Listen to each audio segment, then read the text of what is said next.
copy. I'm keeping it. Get that part on film.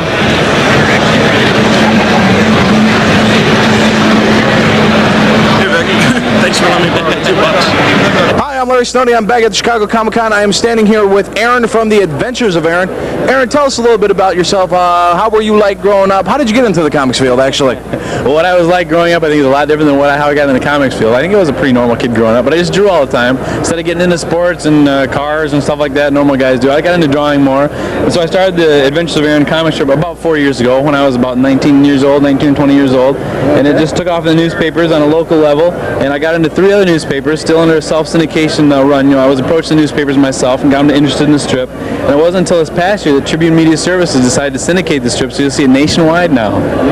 It's going to be nationwide? Yeah, exactly. Hopefully worldwide, but it's really great because now they're coming in and helping out with the sales part, whereas before I was going to each newspaper individually and approach them. That's up to their salespeople to do, and they can handle it on their own.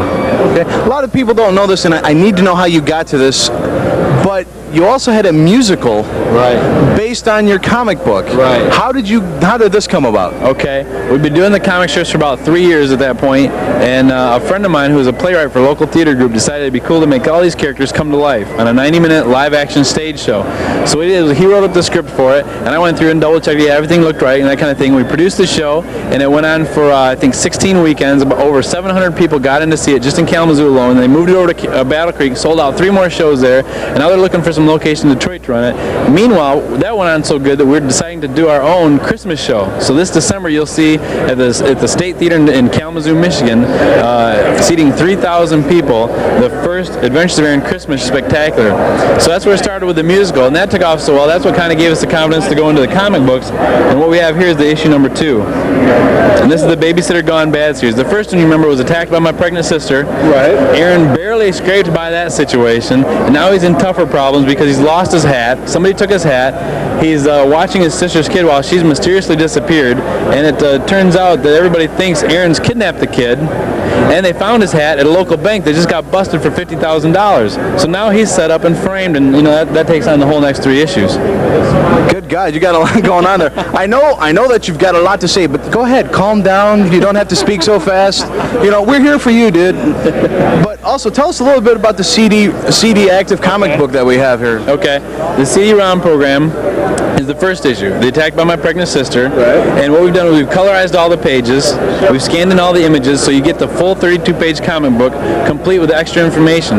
Like, let's say this is part of the comic book. A viewer can go in and like touch on Aaron, and he gets a sound effect. Like Aaron gives him an unforgettable quote from the comic book, and then also some background information. A personal profile will come up on Aaron, and you get to find out like what his hobbies are, what his pet peeves are, who he's dating, some past experiences, you know, things like that. So it's kind of cool because we got to do a whole secondary subplot underneath the original comic.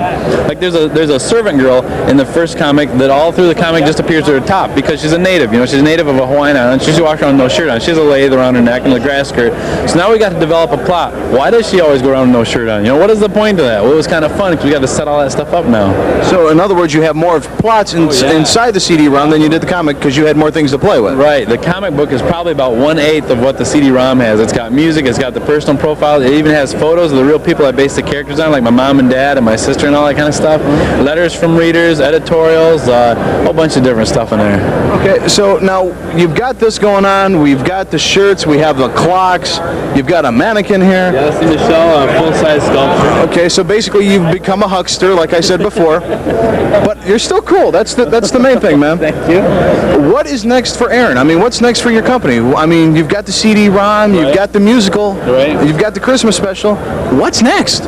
I think the next step is just going back to the drawing table now and just doing nothing but producing work, producing strong work. We got to finish out this series, the next 2 issues. I also got to prepare for syndication that starts in October. They're going to be selling the strips through August and September, and October 1st is when they release them. So all up until that time, I just want to get way ahead so I don't have to worry about any deadline problems. As far as what the readers or an audience would see, I think the next step for us would be an animated cartoon. That's only 1 step away from the CD-ROM program, is seeing a live, a live animated anyway, cartoon. Well, that's great to hear. Also, later on, we also have 3 stickers that Aaron had autographed for us. Unfortunately, that's all we could afford this week.